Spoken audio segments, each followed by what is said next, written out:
Bonjour Emmanuel, est-ce que tu Bonjour. pourrais te présenter, nous dire qu'est-ce que tu fais exactement, à part prendre des photos hein.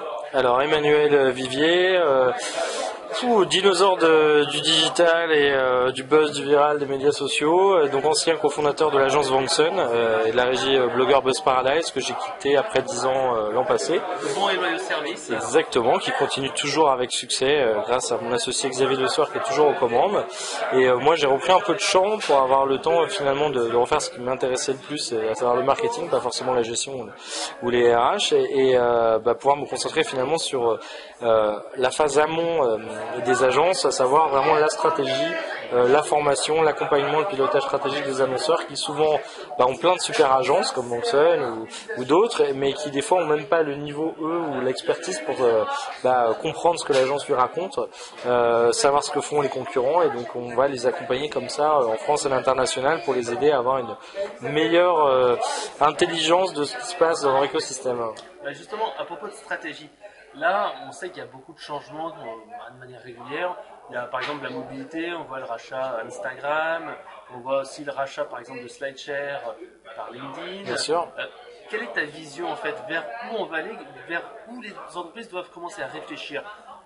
Quel est ton point de vue au niveau stratégique justement? Alors déjà, elles doivent commencer à réfléchir, comme tu dis, ce qui veut dire, non mais déjà penser le changement. Je pense que le changement est toujours vécu comme un risque, une menace, beaucoup plus que pour une opportunité, en tout cas en Europe et surtout en France. Pas forcément le cas aux États-Unis, ils sont quand même beaucoup plus volontaires ils n'hésitent pas à prendre des risques, à foncer, ça marche, voilà, ça marche pas. exactement. Alors, ils ont des budgets plus grands, c'est plus facile aussi, c'est plus confortable. Ils ont un marché qui est plus grand, donc si quelque chose marche, la récompense est bien plus importante. Mais je pense voilà, donc ce qui est important, c'est de comprendre que le changement, c'est plus un choix, c'est là, et ça va beaucoup plus vite. On voit des Nokia, ou des BlackBerry qui voient leur marché révolutionner en quelques années, donc ça va très très très vite.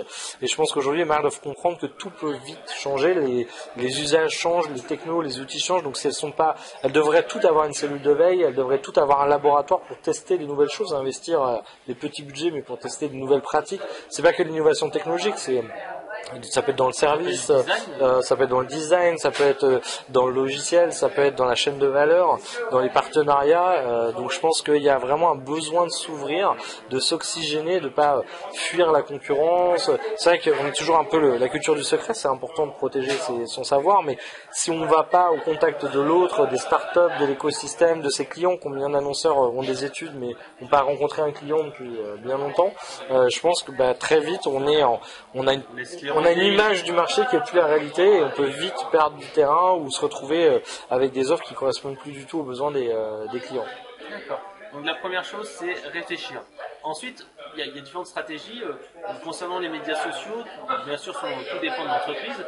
Qu'est-ce que tu conseilles aux entreprises de faire généralement? Il y a un audit. Est-ce que, par exemple, tu leur dis faites une analyse stratégique genre Océan Bleu avec tout simplement la possibilité de voir comment on peut se différencier sur un ou deux critères, changer son USP?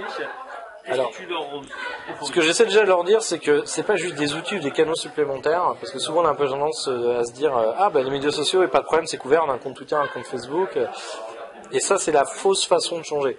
La vraie façon, c'est de se dire que ce ne sont que des outils, et ce qui est vraiment important, c'est de se dire la relation du consommateur est en train de changer. Il attend autre chose qu'on lui envoie juste de la pub ou de l'info marketing, et il répond 7 jours sur 7, 24 sur 24. Il faut créer de l'utilité, il faut créer du sens, de l'intérêt. On doit mériter l'attention des gens avec quelque chose en échange de leur attention. On n'est plus juste en train de l'acheter avec du média et s'imposer à eux.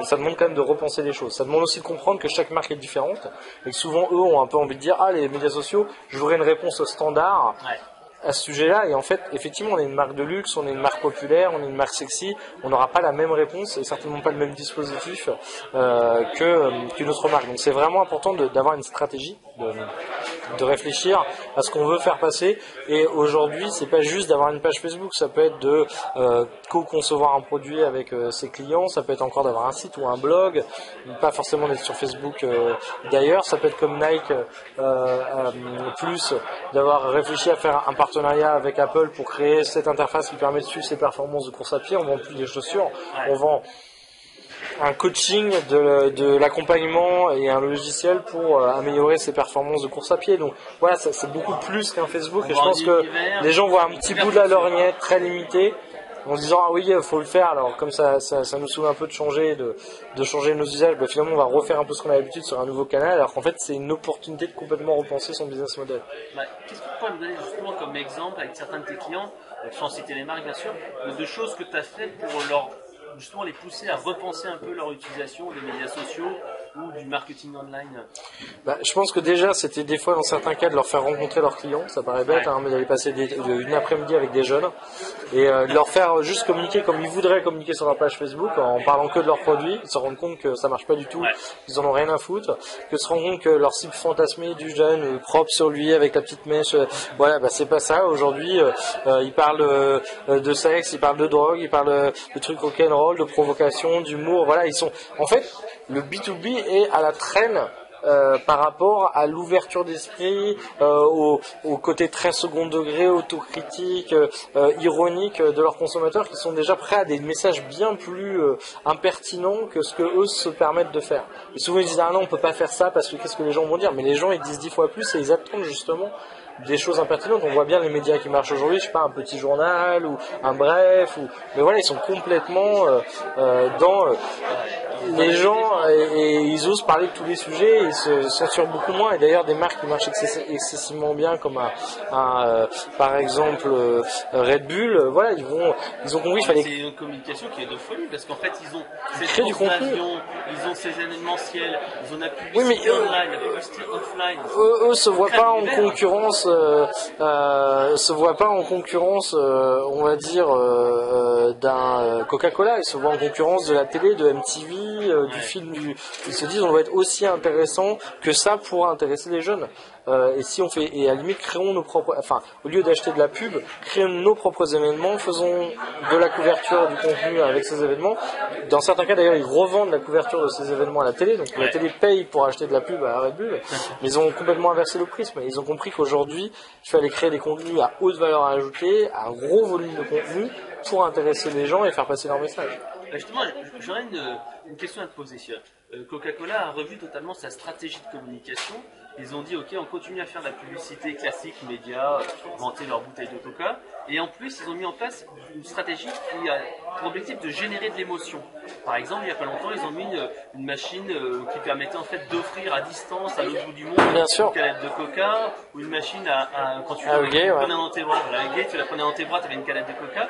Qu'est-ce que tu penses de cette stratégie qui est quand même un petit peu différenciée? Tu as la communication globale, la communication originale. Est-ce que c'est une bonne chose? Est-ce que ça va marcher? Non, mais je pense que c'est une très bonne chose parce qu'ils ont une stratégie et une baseline autour de la joie, la happiness qui fait le lien conducteur entre toutes ces actions, mais ils ont compris qu'on ne pouvait pas seulement se contenter aux paid médias traditionnels et qu'on devait plus créer juste des messages mais des expériences.